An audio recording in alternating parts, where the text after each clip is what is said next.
हां, तर बघा पुन्हा कंटिन्यू करतो. थोडंसं काय अडचणीमुळं या उदाहरणाला आपण पुन्हा रिपीट करू या ठिकाणी. बघा हे तर इथपर्यंत आपल्याला समजलं की x⁻n चा फॉर्म्युला आपण या ठिकाणी वापरला. त्याच्यानंतर हा एक्सचा जे पूर्ण ब्रॅकेट आहे का हा एक्सच्या भूमिकेत येतो. नंतर आपण या लॉगचा डेरिव्हेटिव्ह घेतला, इथं हा एक्सच्या भूमिकेत येतो लॉग एक्स. नंतर फायनली या लॉग एक्सचा डेरिव्हेटिव्ह. आता हे आन्सर आलं 2 log x अपॉन हे log x as it is. नंतर या लॉगचा डेरिव्हेटिव्ह 1 log x आणि नंतर शेवटी log x चा डेरिव्हेटिव्ह 1 x. म्हणजे बघा फक्त लॉग एकच सूत्र आहे. कुठंतरी एक असं समजा की ज्यावेळेस आपण हे उदाहरण सॉल्व करतो ना, तर लॉगचं सूत्रच तुम्हाला पाठ होऊन गेलं पाहिजे. समजून घ्यायचा प्रयत्न करा मी शब्द काय वापरला. कारण किती वेळेस या लॉगच्या फॉर्म्युल्याचा वापर केला पहा आपण. सुरुवातीला हा x⁻n वापरला, एक लॉग, पुन्हा दुसरा लॉग, पुन्हा तिसरा लॉग, हा लॉग x झाला. मग आता शेवटी तुमचं आन्सर आलं 2 log x अपॉन हा x log x, हा x log x आणि नंतर log x. तर एक सोपा प्रश्न आपण म्हणू शकतो. अशा पद्धतीने तुम्ही रिॲक्ट करा, एवढंच सांगू शकतो. बघा पुढचं उदाहरण अशाच पद्धतीचं उदाहरण आहे. थोडं तुम्हाला कन्फ्यूज करू शकतं, पण या उदाहरणाला सॉल्व करायची एक ट्रिक किंवा एक हिंट तुम्हाला सांगतो आणि प्रयत्न करा तसं हे उदाहरण सॉल्व करायचा. sin square x square minus cos square x square. काय करा माहिती आहे का, तुम्ही अगोदर ह्या उदाहरणाला 2 पार्टमध्ये डिस्ट्रीब्यूट करा. साईनचा स्क्वेअर आणि एक्स स्क्वेअर असं समजा हे आपल्यासाठी एक छोटं उदाहरण आहे. बघा मी काय बोललो, sine square x square not into angle फॉर्ममध्ये एक्स स्क्वेअर. हे एक छोटं उदाहरण कन्सिडर करा आणि हे दुसरं एक छोटं उदाहरण. म्हणजे त्याचं बेनिफिट तुम्हाला असं मिळतं, ज्यावेळेस आपण याचा डेरिव्हेटिव्ह काढणार तर सुरुवातीला साईन स्क्वेअरचा डेरिव्हेटिव्ह कसा येणार, आपण x⁻n चं जे सूत्र वापरतो का त्या सूत्रानुसार. काय आलं 2 sin x. आता derivative of 2 sin x square derivative of sin x square हे समजून घ्या मी काय बोललो. बघा अगोदर हा जो 2 आहे का हा जाणार x⁻n च्या भूमिकेत, म्हणजे यांच्या भूमिकेत. नंतर पॉवरचा डेरिव्हेटिव्ह हा x square as it is. नंतर आता हा 2 sin x स्क्वेअर आणि आता या साईनचा डेरिव्हेटिव्ह कॉस x स्क्वेअर आणि फायनली हा जो x स्क्वेअर आहे का या x स्क्वेअरचा डेरिव्हेटिव्ह टॉईस x. सेम असंच होणार आहे इकडं. बघा कॉस स्क्वेअर आहे ना, तर अगोदर 2 cos x स्क्वेअर, नंतर derivative of cos x square. मग कॉसचा डेरिव्हेटिव्ह काय तो मायनस साईन, हा मायनस आणि याचा फॉर्म्युल्यातला मायनस मिळून हे होणार plus 2 cos x square sine x square आणि पुन्हा तेच x स्क्वेअरचा डेरिव्हेटिव्ह टॉईस x. आता हे जे अंडरलाईन करतो का मी हे समजून घ्या. याच्या अगोदर आपण एक सूत्र बघितलं होतं ज्याला आपण टॉईस अँगल फॉर्म्युला असं म्हणतो. साईन 2 थीटाचं काय सूत्र आहे, 2 sin theta into cos theta. तर 2 sin theta into cos theta काय होतो साईन 2 थीटा. म्हणजेच हे किती झालं साईन 2x स्क्वेअर आणि हा टॉईस x मी लिहितो इकडं. पुन्हा हे काय झालं साईन 2x स्क्वेअर आणि हा टॉईस x मी पुन्हा लिहितो इकडं. म्हणजे 2x साईन स्क्वेअर आणि पुन्हा 2x साईन 2x स्क्वेअरचं मिळून झालं 4x साईन 2x स्क्वेअर. हे शेवटचं सूत्र न वापरता आपण डायरेक्ट आन्सर क्लोज करू शकत होतो, पण कसं आहे जे आपल्याला सहज समजू शकतं ना ते फॉर्म्युले वापरा. आणि या फॉर्म्युल्याचा वापर थोडा अति आहे आपल्याला डिफरन्शिएशन या भागात. त्याच्यामुळं एक सिच्युएशन जर आपल्याला समजत असली की अरे हा या फॉर्म्युल्याचा वापर या ठिकाणी होऊ शकतो तर ते करून टाका. आणि हे उदाहरण लिहून घ्या.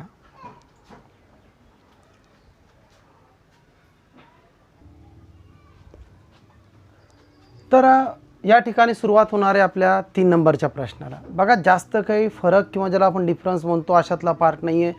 जसं मी मागच्या वेळेसच बोललो की एक चेन रूलशी रिलेटेड ही एक्सरसाइज आहे आणि तोच भाग समजून सांगायचा पूर्ण एक्सरसाइजमध्ये प्रयत्न झाला.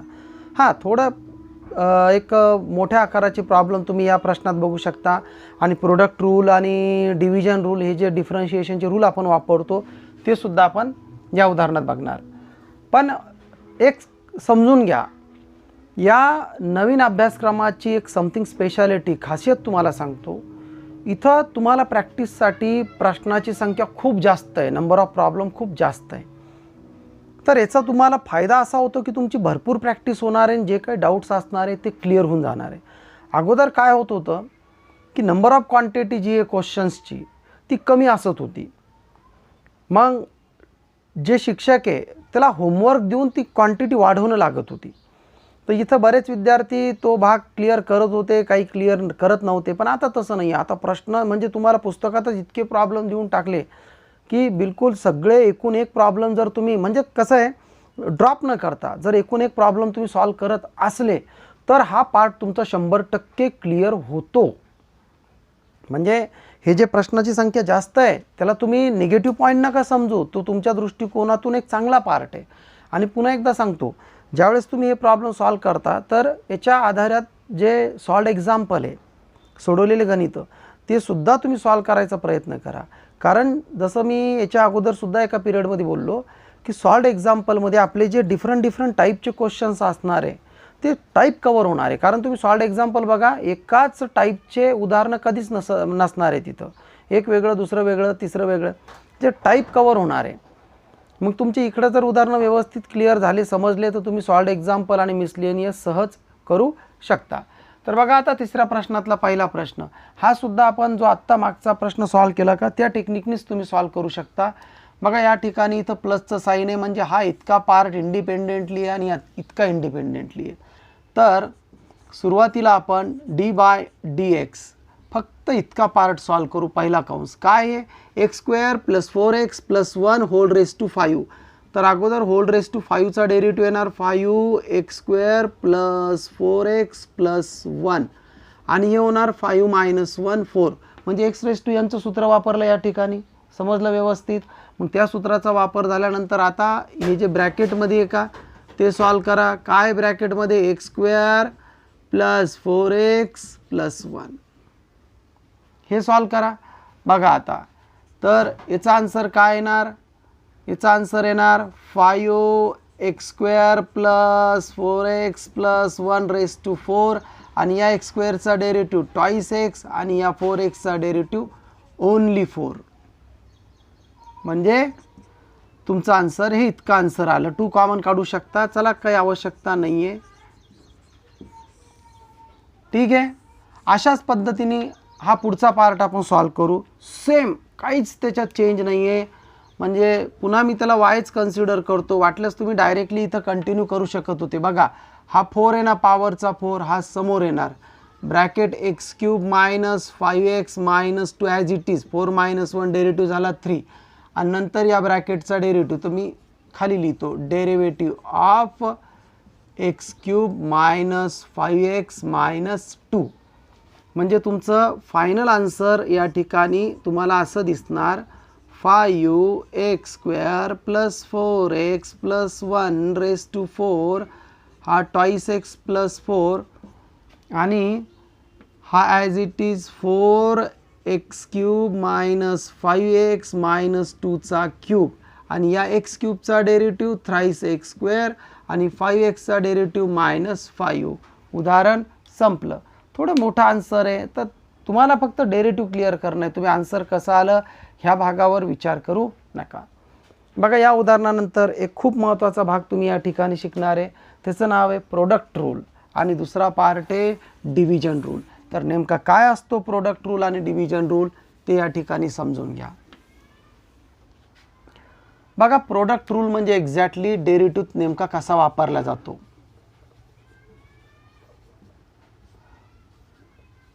प्रोडक्ट रूल ह्या प्रोडक्ट रूलला आपण सरळ सरळ शब्द वापरू, दोन डेरिएबल फंक्शनचा गुणाकार. म्हणजे दोन असे व्हॅल्यूज, दोन अशा किमती ज्याचा डेरिव्हेटिव्हमध्ये फॉर्म्युला अवेलेबल आहे किंवा ज्याचा डेरिव्हेटिव्ह आपण काढू शकतो. काही घ्या तुम्ही, a raised to x, √x, 1/x, log x. अशा दोन किमती जर एक दुसऱ्याला प्रोडक्ट फॉर्ममध्ये येत असल्या म्हणजे गुणाकार स्वरूपात, तर त्या ठिकाणी एक विशिष्ट अरेंजमेंट करून आपण त्या उदाहरणाला सॉल्व करतो आणि त्या अरेंजमेंटलाच आपण प्रोडक्ट रूल ऑफ डिफरन्शिएशन असं म्हणतो.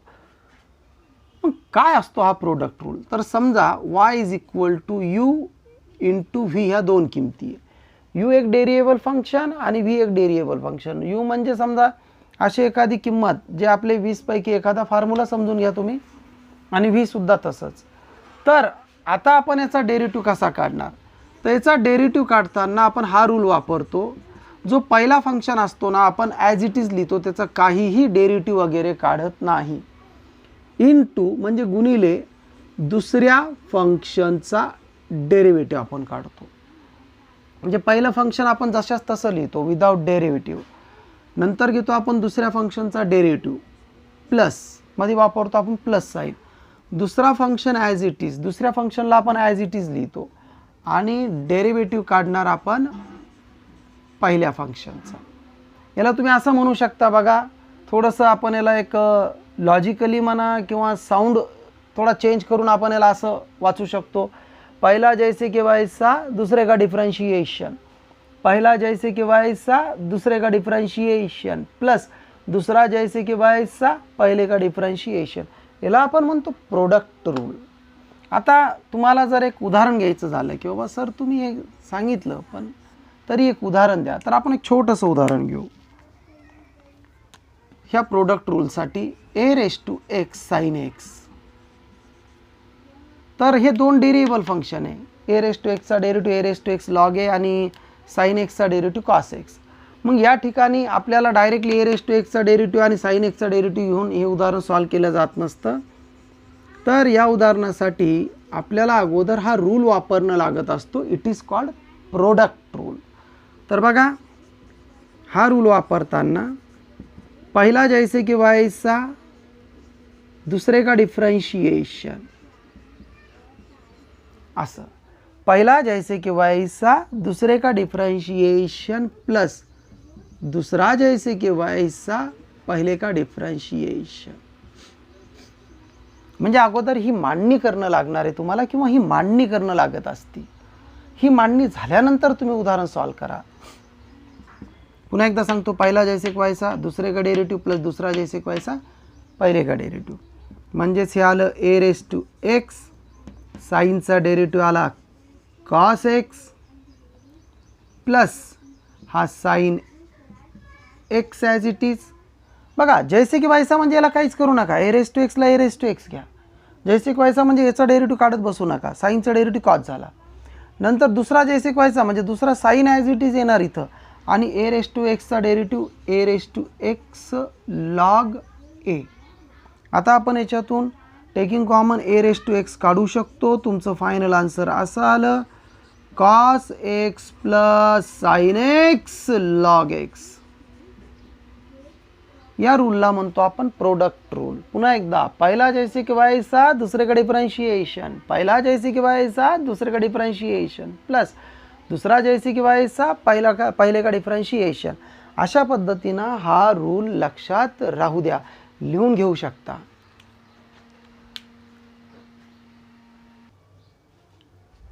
आता बघा,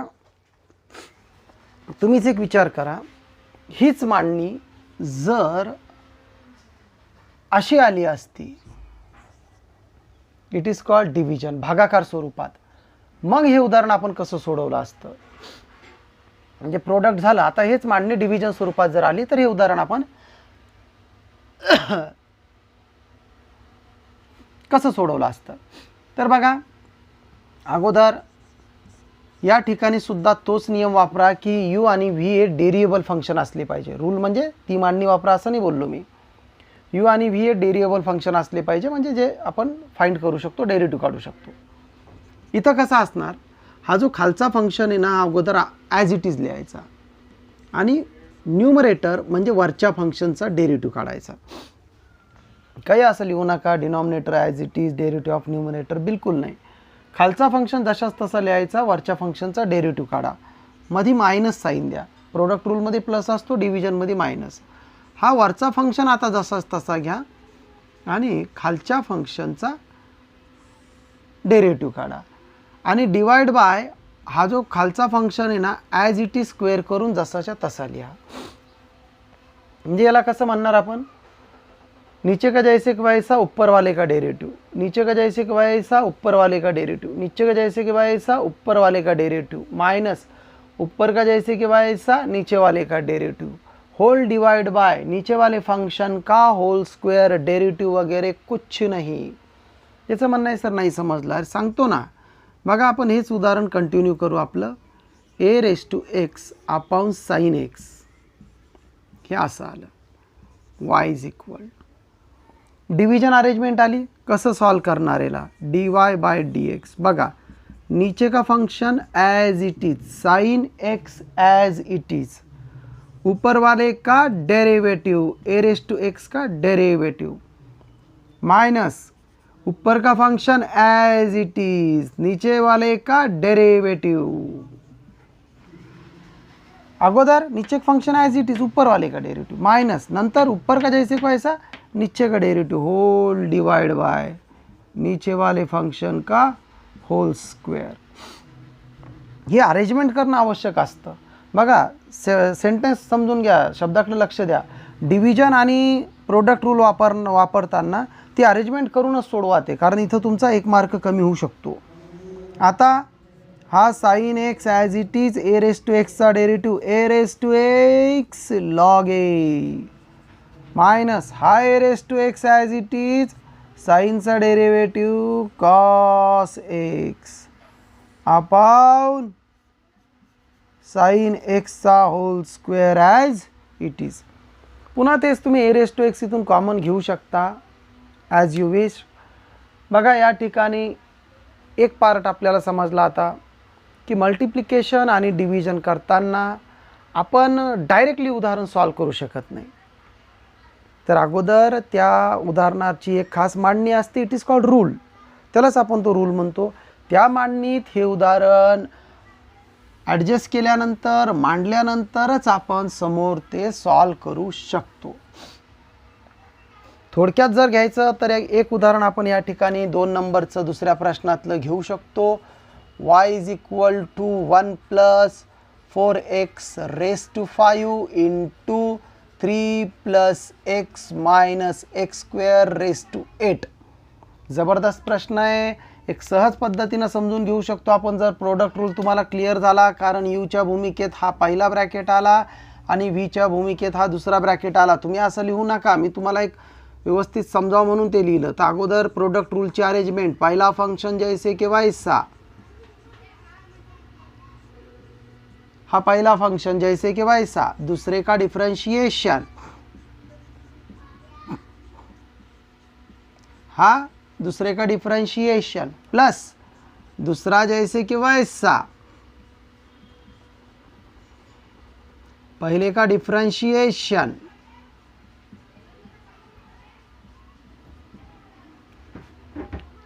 पहला जैसे कि वैसा दूसरे का डिफरेंशिएशन, दूसरा जैसे कि वैसा पहले का डिफरेंशिएशन. आता बघा ह्या व्हॅल्यू समोर डी बाय डी एक्स आहे ना, बस त्याचाच डेरिव्हेटिव्ह काढणार. हे ॲज इट इज आहे ना, मग त्याचं कसं टेन्शन घेता. ॲज इट इज म्हणजे काय, जसंच तसं लिहिणं आहे ना, याचं टेन्शन नका घेऊ. 1 प्लस 4x रेस टू 5. आता असं समजा हे तुमच्यासाठी एक उदाहरणच आहे तुमच्यासाठी, असं समजून सॉल्व करा. त्याला अगोदर कशा डेरिव्हेटिव्ह काढणार, पॉवरचा 8 3 plus x minus x square raise to 7. आणि आता कुणाचा डेरिव्हेटिव्ह काढणार, हे आतमधल्या ब्रॅकेटचा डायरेक्ट घेतो मी डेरिव्हेटिव्ह. 3चा 0 झाला, एक्सचा 1, एक्स स्क्वेअरचा ट्वाईस एक्स प्लस आता हे ॲज इट इज दुसरा जैसे की वैसा, ते ॲज इट इज घेतलं आपण. आणि याचा डेरिव्हेटिव्ह काय आला, हा पुन्हा 5 1 प्लस 4x रेस टू 4 आणि आत जा ब्रॅकेटच्या 1 प्लस 4x 1चा 0 4xचा डेरिव्हेटिव्ह इंटू 4. अशा पद्धतीने बघा सोपा पार्ट आहे. आता हळूहळू जशी आपली प्रॅक्टिस होणार या एक्सरसाइजमध्ये तसं तसं तुम्हाला हा पार्ट सोपा वाटणार. आणि ज्यावेळेस तुम्ही एखादी नवीन रूल किंवा एखादा नवीन पार्ट शिकताना थोडं त्याच्यावर तुम्ही मेहनत करणं शिका, कारण नंतर ते हळूहळू पुन्हा सोपं वाटायला लागतं. पण जर सुरुवातीलाच आपण जरा टार्गेट करत नसलो ना, तर कुठंतरी नंतर हळूहळू तो पार्ट सोपा असून आपल्याला अवघड वाटायला लागतो. आणि हा मुळात एक सोपा पार्टच आहे, सोपाच वाटू द्या.